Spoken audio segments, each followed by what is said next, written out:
Olá, alunos do primeiro ano, tudo bem com vocês? Espero que estejam.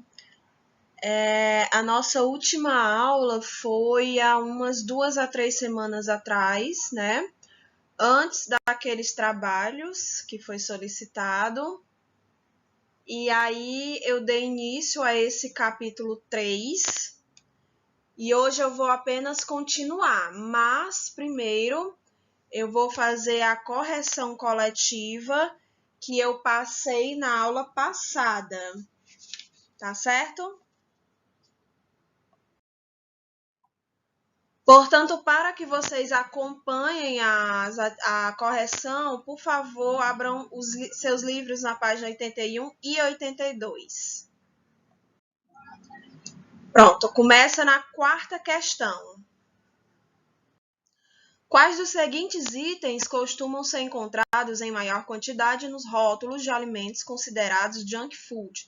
Expressão em inglês que pode ser traduzida por comida sem valor, rica em calorias e de baixa qualidade nutritiva.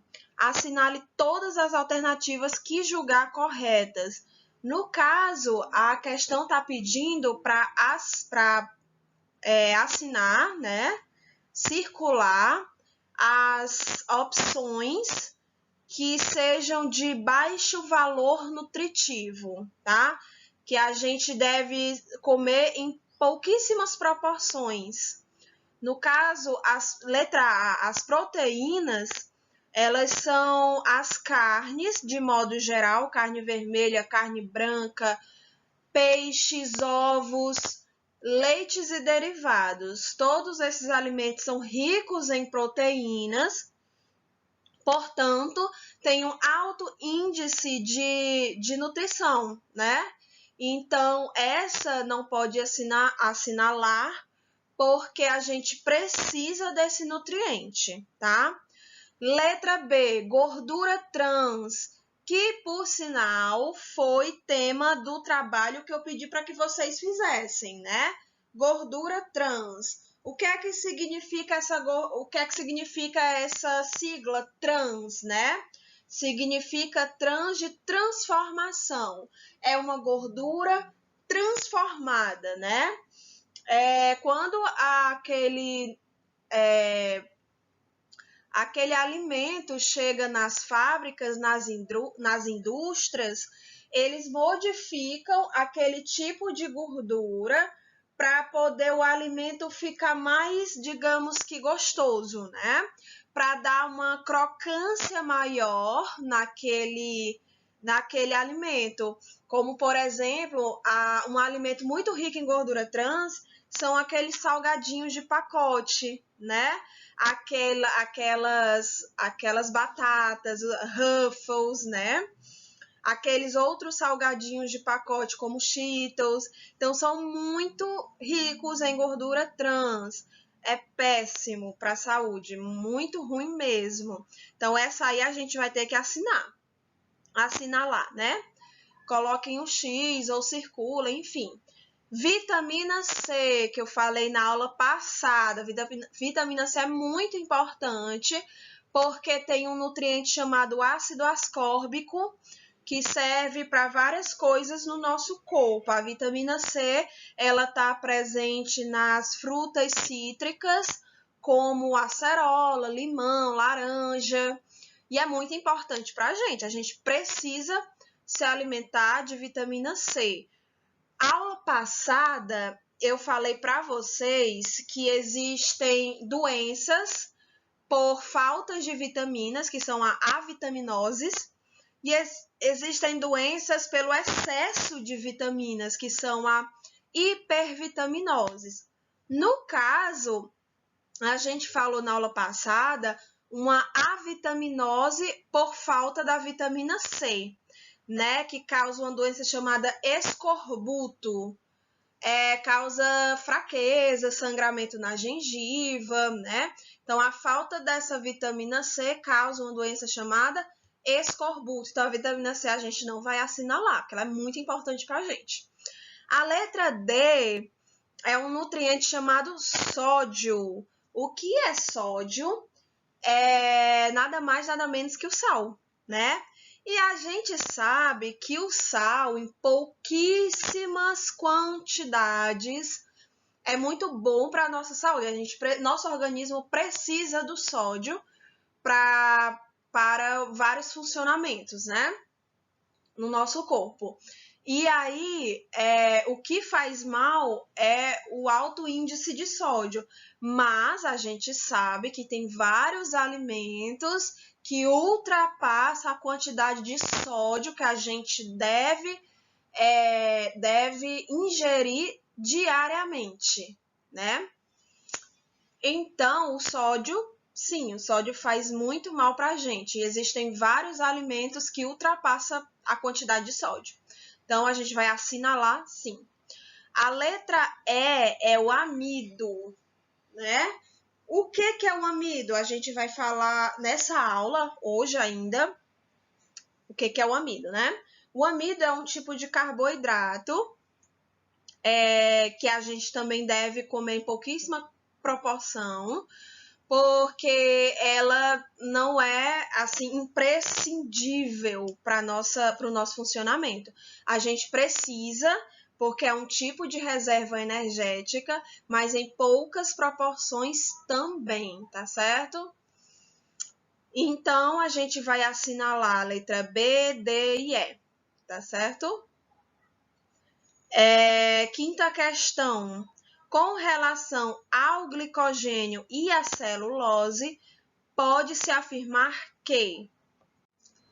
Então, eu posso dizer para vocês que glicogênio e celulose é um tipo de carboidrato, tá? Tá lá no tema dos carboidratos, nesse capítulo mesmo. Nesse capítulo 3 a gente ainda vai falar sobre, né? Então, com relação ao glicogênio e à celulose, pode-se afirmar que ambos são proteínas? Não, acabei de falar para vocês que são carboidratos. Possuem a mesma função? Não. Esses dois nutrientes, eles estão presentes em seres vivos, mas em seres vivos diferentes, tá? Então, não possuem a mesma função. Estão presentes em células animais e vegetais? Sim e não. O glicogênio está presente nas células animais? Sim, porém nas células vegetais é o amido, tá certo? Então, o glicogênio e o amido são as principais reservas energéticas dos animais e dos vegetais. O glicogênio é dos animais e o amido é dos vegetais, tá? Então, aí tá errado por conta da celulose, que não é celulose, é amido, na verdade. Letra D, são macromoléculas, ou seja, são moléculas grandes, formadas por várias moléculas de glicose. Exatamente. Quando a gente se alimenta desse nutriente, no caso nós, nas células animais, essas macromoléculas de glicogênio são quebradas e se transformam em micromoléculas, no caso a glicose. E, portanto, letra D. Aí a letra E está errada porque são carboidratos ligados a proteínas. Não, nada a ver com proteínas, são carboidratos apenas, tá bom? Sexta questão. A molécula da água tem natureza polar. A diferença de cargas entre os átomos é chamada dipolo. No caso da água, o átomo de oxigênio é mais eletronegativo e os átomos de hidrogênio são menos eletronegativos. Essa diferença de cargas e a sua estrutura angular fazem com que as moléculas de água sejam atraídas umas pelas outras e explicam muitas das propriedades da água, como a adesão e a tensão superficial. A disposição de moléculas de água em contato com o ar está representado na figura abaixo. No caso aí do livro de vocês, né, tem essa figura. E confere à superfície do líquido uma característica elástica.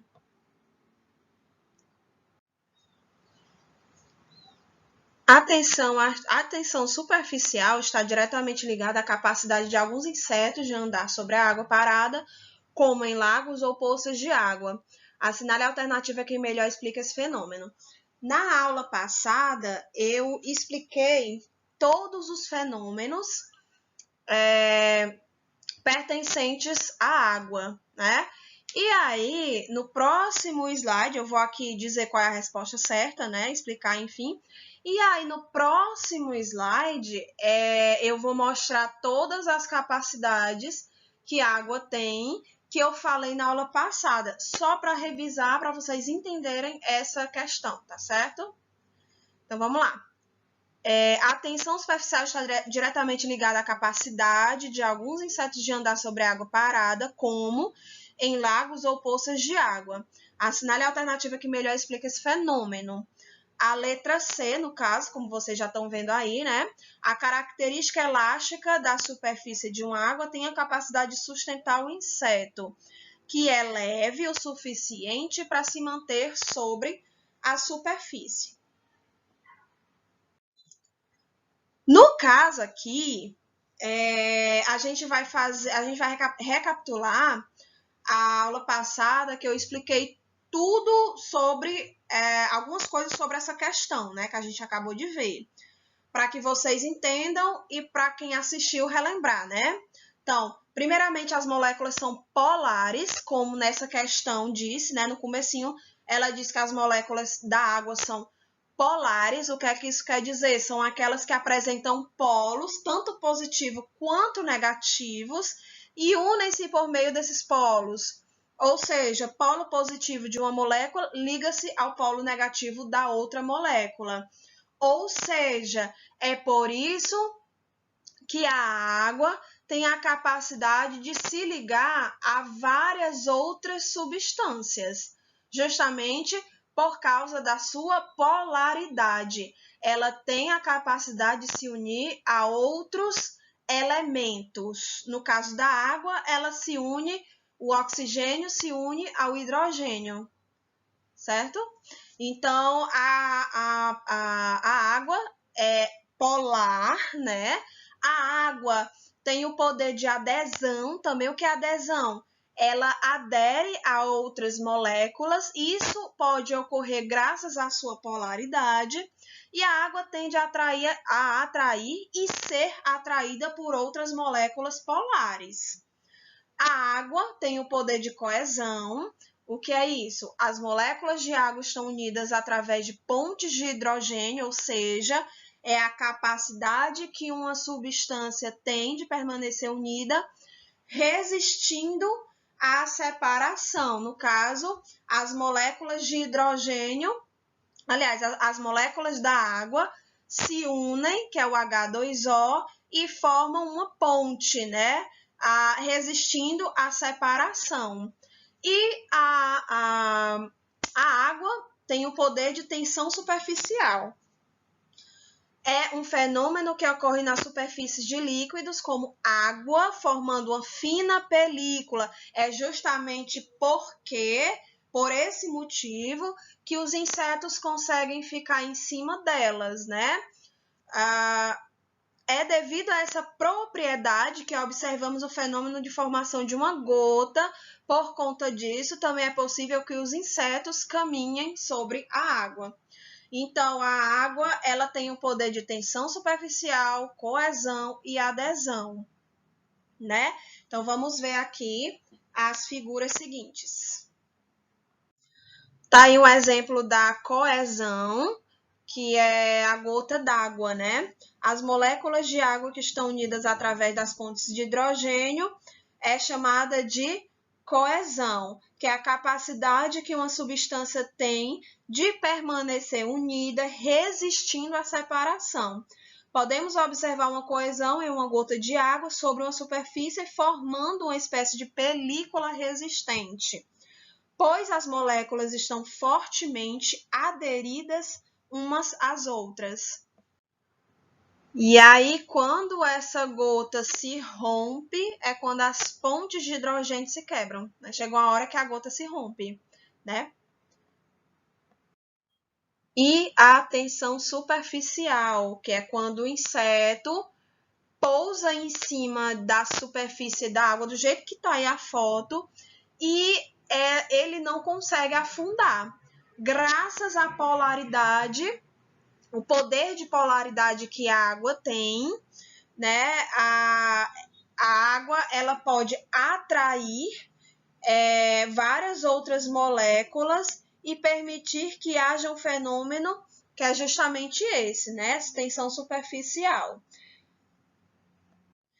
É como se houvesse um filme de água na superfície, por uma película, né? Uma fina película. Vocês estão vendo aí as patas em cima da água, né? Como se tivesse uma película. Justamente porque as moléculas estão todas aderidas entre si na água, né? Então, no caso da água, é como se houvesse um filme de água na superfície, por isso alguns insetos conseguem pousar sobre a água sem afundar, né? No caso, se fosse um inseto maior, mais pesado, poderia afundar, mas como esse inseto é levinho, é leve, então ele não afunda. Graças à polaridade, à tensão artificial, à coesão, né? Todas essas propriedades que a água tem faz com que o inseto não afunde. Sétima questão. A água é uma substância fundamental para a existência da vida. No nosso corpo, ela desempenha diversas funções e está envolvida em variados processos.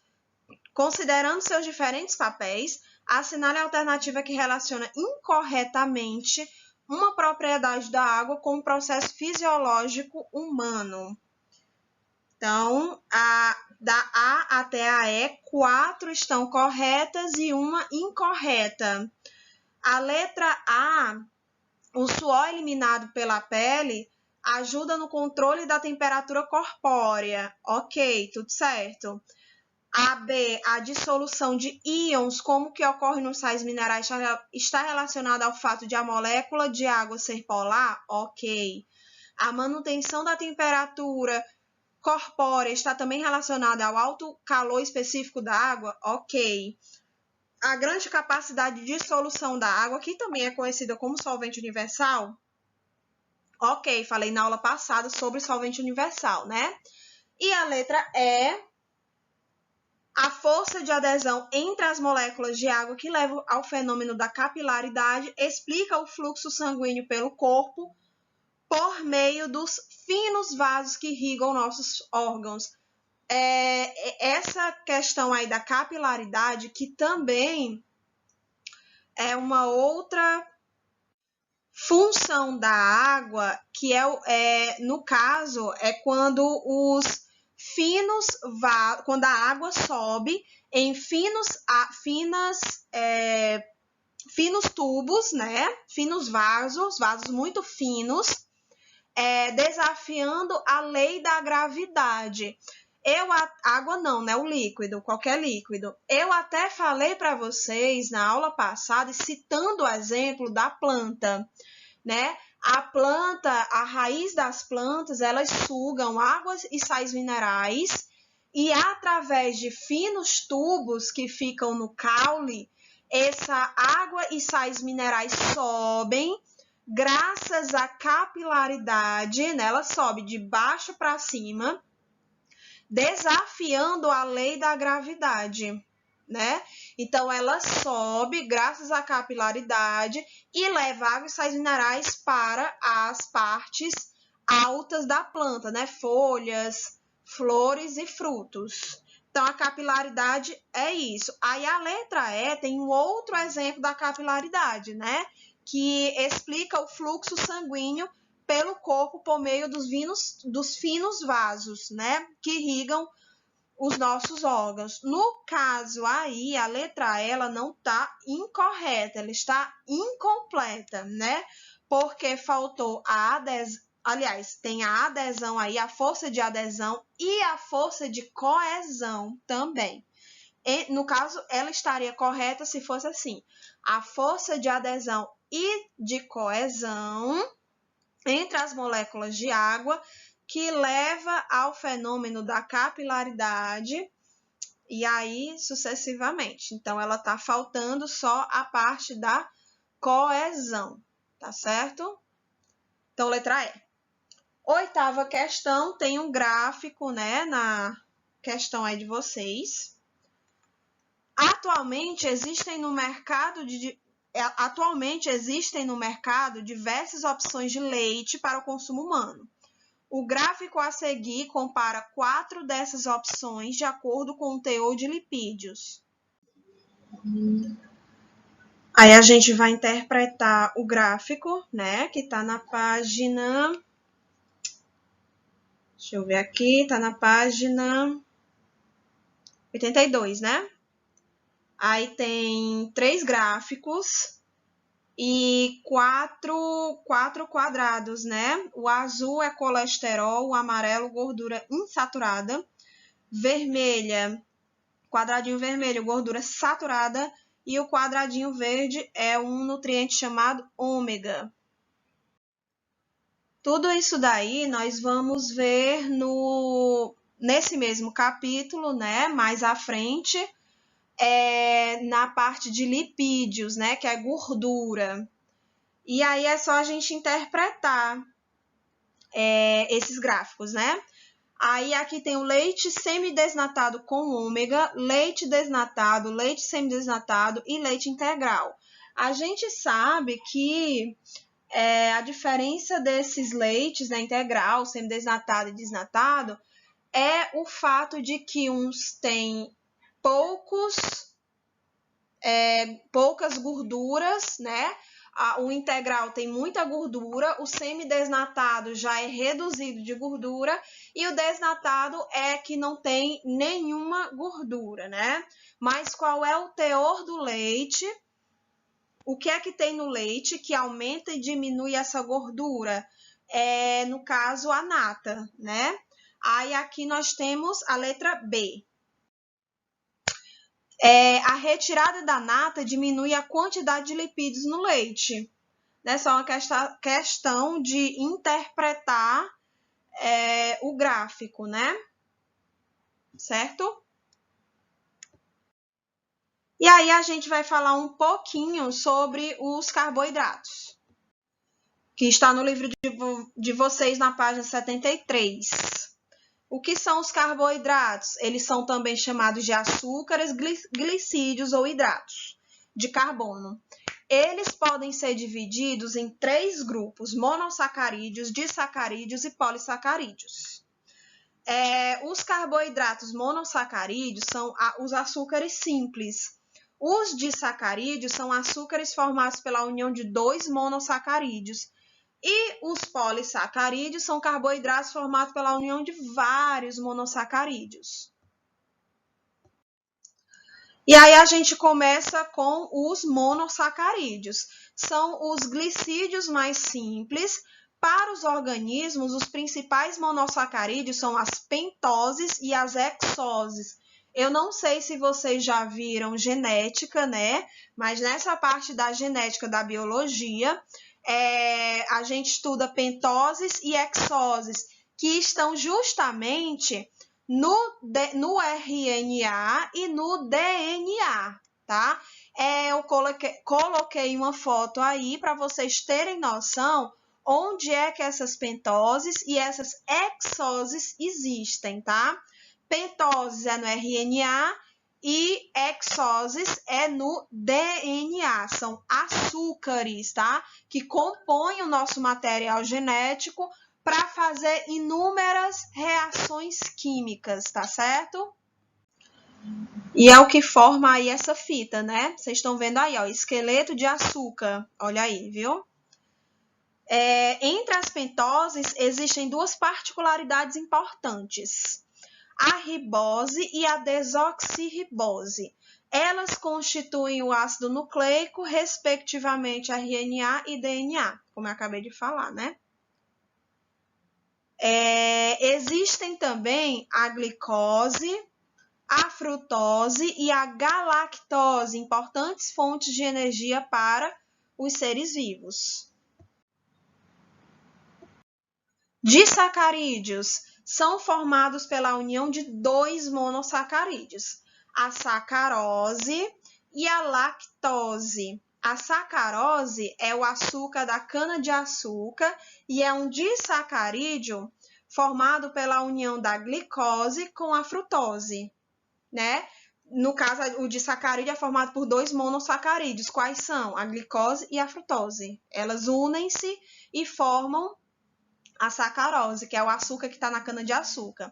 E a lactose é o açúcar que está no leite. É um disacarídeo formado pela união de glicose com a galactose, tá? Os disacarídeos são solúveis em água, mas não são imediatamente aproveitáveis como fonte de energia. Para que isso ocorra, eles precisam ser quebrados por hidrólise, ou seja, quebrados pela água, dando origem a 2 monossacarídeos que então podem ser utilizados como fontes de energia. E tem o polissacarídeo. Os polissacarídeos são constituídos por vários monossacarídeos unidos entre si, formando extensas cadeias. Aí no livro de vocês, na página 74, tem um quadro, né, bem interessante para ser lido. A celulose, a quitina, o amido e o glicogênio fazem parte do polissacarídeo. No caso, essa parte aí fez esse tema aí dos polissacarídeos, né? Fizeram parte dessa atividade que a gente corrigiu agora, né? Que falou do glicogênio e da celulose, certo? Então, vamos ver esse quadrinho aí na página 74, por favor, coloquem aí. Celulose, polissacarídeo mais abundante na natureza, encontrado principalmente nas plantas. Participa da constituição da parede celular delas. Quando ingerimos alimentos de origem vegetal, as fibras de celulose não são digeridas devido à ausência de celuloses no trato digestório humano. Para nós, a ingestão de fibras é importante para o bom funcionamento do intestino. A quitina, polissacarídeo formado por várias moléculas de glicose e também formadas por um outro tipo de nutriente chamado amina.